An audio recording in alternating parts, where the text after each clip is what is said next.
कभी सोचा है क्यों कुछ लोग किसी भी जगह जाते ही सबके फेवरेट बन जाते हैं? लोग उनकी बातें सुनते हैं, उनके साथ रहना चाहते हैं। और वहीं कुछ लोग चाहे कितनी भी ट्राई कर लें, भीड़ में खड़े होकर भी अकेले रह जाते हैं। फिर वो खुद से ही सोचने लगते हैं कि शायद लोग उन्हें पसंद नहीं करते, शायद वो अच्छे नहीं लगते। तो दोस्तों, मैं आपसे एक ऑनेस्ट सवाल पूछूं, क्या आपके साथ भी ऐसा होता है कि आप किसी पार्टी में जाते हैं, सब लोग आपस में हंस रहे हैं, बात कर रहे हैं, और आप कॉर्नर में खड़े होकर सोच रहे हैं कि यार ये लोग मुझसे इतनी बात क्यों नहीं करते, ये सब अपने ग्रुप में बिजी हैं और मैं यहाँ अकेला खड़ा हूँ। अगर हाँ, तो आप अकेले नहीं हैं। मैं भी यही सोचता था। कॉलेज में, ऑफिस में, फैमिली फंक्शंस में हमेशा लगता था कि शायद मैं बोरिंग हूँ, शायद मैं इंटरेस्टिंग नहीं हूँ। लेकिन फिर मुझे पता चला कि ये सब पर्सनैलिटी का मैटर नहीं है।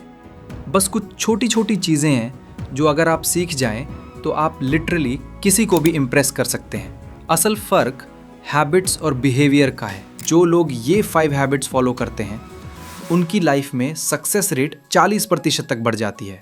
तो चलिए शुरू करते हैं। दोस्तों, एक बात हमेशा याद रखना जो मुझे समझने में ईयर्स लग गए। आपकी वर्थ ये नहीं है कि आपके पास कितना पैसा या आप कितने हैंडसम हैं। आपकी रियल वैल्यू है आप कैसे बिहेव करते हैं, कैसे लोगों के साथ इंटरैक्ट करते हैं। रिचर्ड ब्रैंसन को देखो, वो कोई जीनियस नहीं है, लेकिन दुनिया के पावरफुल लोग उनसे मिलना चाहते हैं। क्यों? क्योंकि वे जानते हैं कि लोगों को कैसे फील कराना है। Habit number 1, learn to actually listen. अच्छा, तो मैं आपको अपनी स्टोरी बताता हूँ।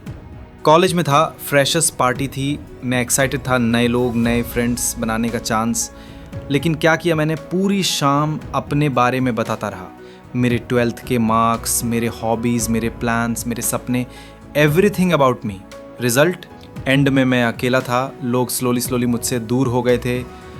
फिर मुझे एक बात समझ में आया, जब भी हम कोई कन्वर्सेशन करते हैं 90% लोग सिर्फ अपनी बारी का वेट कर रहे होते हैं। वे सुन नहीं रहे, बस वेट कर रहे हैं कि कब दूसरा पर्सन चुप हो जाए ताकि वे अपनी स्टोरी शुरू कर सकें।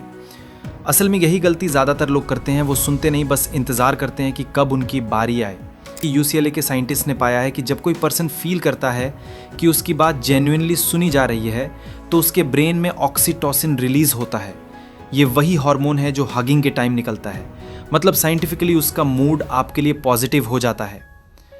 रिचर्ड ब्रैंसन हमेशा एक नोटबुक कैरी करते हैं। जब वे किसी से मिलते हैं तो वे नॉट ओनली बिजनेस डिटेल्स लिखते हैं बल्कि पर्सनल चीज़ें भी, उनके बच्चों के नाम, उनकी हॉबीज़, उनकी प्रॉब्लम्स।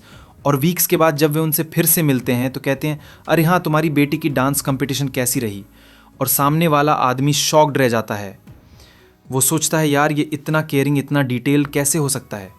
तो आज से ट्राई करो, फ़ोन को साइड में रखो, प्रॉपर आई कांटेक्ट बनाओ और जेन्युइनली सुनो 70% टाइम। दूसरे को बोलने दो।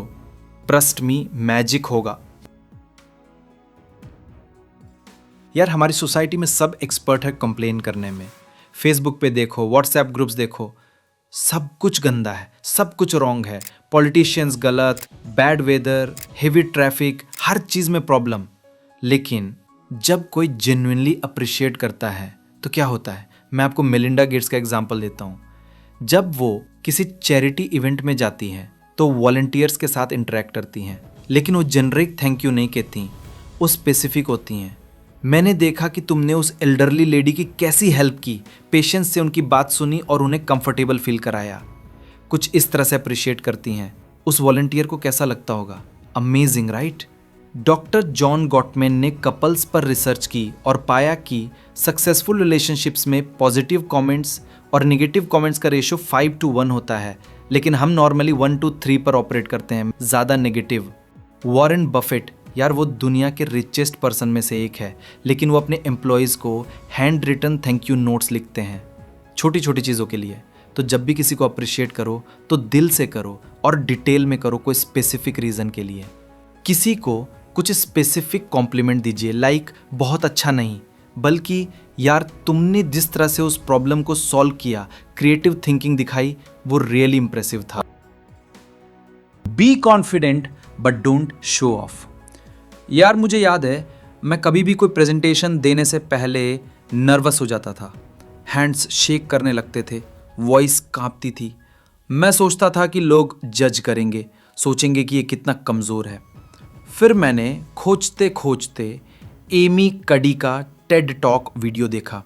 उन्होंने बताया कि अगर आप सिर्फ 2 मिनट्स पावर पोज होल्ड करें, चेस्ट आउट करके हैंड्स को हिप्स के ऊपर रखकर सुपरमैन की तरह खड़े हों, तो आपका टेस्टोस्टेरोन जो कि कॉन्फिडेंस हार्मोन है काफ़ी हद तक बढ़ जाता है और कॉर्टिसोल जो कि स्ट्रेस हार्मोन है घटने लगता है। और इसे मैंने कुछ दिनों के लिए ट्राई किया एंड इट एक्चुअली वर्क्स। अब मैं हर इंपॉर्टेंट मीटिंग या कन्वर्सेशन से पहले बाथरूम में जाके 2 मिनट्स पावर पोज होल्ड करता हूँ। साउंड्स सिली, राइट? लेकिन इससे कॉन्फिडेंस लेवल बिल्कुल डिफरेंट हो जाता है। ये कॉन्फिडेंस को काफ़ी हद तक बूस्ट करता है। यूट्यूब की फॉर्मर CEO सुजन वोचिकी वो बताती, उन्हें पब्लिक स्पीकिंग से डर लगता था, वो स्टेज पर नर्वस हो जाती थी, लेकिन उन्होंने कॉन्फिडेंटली बोलना प्रैक्टिस किया। सबसे पहले मिरर के सामने, फिर स्मॉल ग्रुप्स के सामने, और वो आज थाउजेंड्स लोगों के सामने कॉन्फिडेंटली बोल पाती हैं।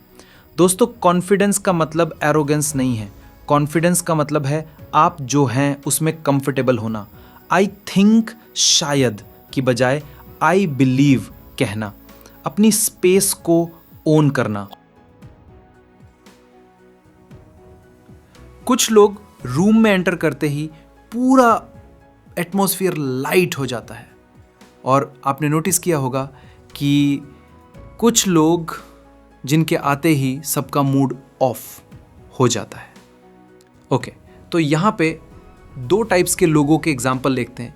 एक तो है एनर्जी वैम्पायर, मिलता है और कहता है यार आज का वेदर देखो कितना ख़राब है, ऑफिस में बॉस फिर से चिल्लाया, ट्रैफिक में 2 घंटे फंसा रहा, लाइफ में सब बोरिंग हो गई है। और दूसरा एनर्जी गिवर कहता है यार बारिश हो रही है, कितना रिफ्रेशिंग लग रहा है, ऑफिस में नया प्रोजेक्ट मिला है, चैलेंजिंग लग रहा है, ट्रैफिक में एक अच्छा सॉन्ग सुना, मूड बन गया, लाइफ में कितने अपॉर्चुनिटीज़ हैं यार। यहाँ पे सेम सिचुएशन, बिल्कुल डिफरेंट पर्सपेक्टिव। एक हमेशा डल, अपसेट और नेगेटिव लगता है, और दूसरा चीयरफुल और हैप्पी है। तुम बार बार किसके पास जाना चाहोगे? ऑब्वियसली चीयरफुल वाले के पास। तो इसे समझने के लिए यूनिवर्सिटी ऑफ कैलिफोर्निया के रिसर्चर्स ने एक रिसर्च कंडक्ट किया और प्रूव किया है कि इमोशंस कंटेजियस होते हैं। मतलब जब तुम चीयरफुल और पॉजिटिव एनर्जी के लोगों से मिलते हो तो सामने वाला भी ऑटोमेटिकली पॉजिटिव फील करने लगता है। डिप्रेस्ड और अपसेट इंसान तो खुद से ही परेशान रहता है, वो दूसरों को क्या इन्फ्लुएंस करेगा। लेकिन चीयरफुल इंसान अपनी एनर्जी से लोगों को अट्रैक्ट कर लेता है और बिना कुछ बोले ही लोगों को अच्छा फील करा देता है। Learn to give, don't always take. ये सबसे ज़बरदस्त हैबिट है दोस्तों। वार्टन बिजनेस स्कूल के एडम ग्रांट ने सालों रिसर्च की और पाया कि जो लोग जेन्युइनली दूसरों की हेल्प करते हैं बिना कुछ एक्सपेक्ट किए, वे लाइफ में सबसे सक्सेसफुल होते हैं।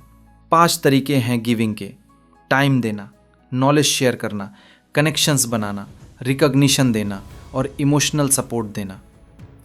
सोचो, जब तुम जेन्युइनली किसी दोस्त की मदद करते हो तो वो इंसान लाइफ टाइम तुम्हारे साथ जुड़ जाता है।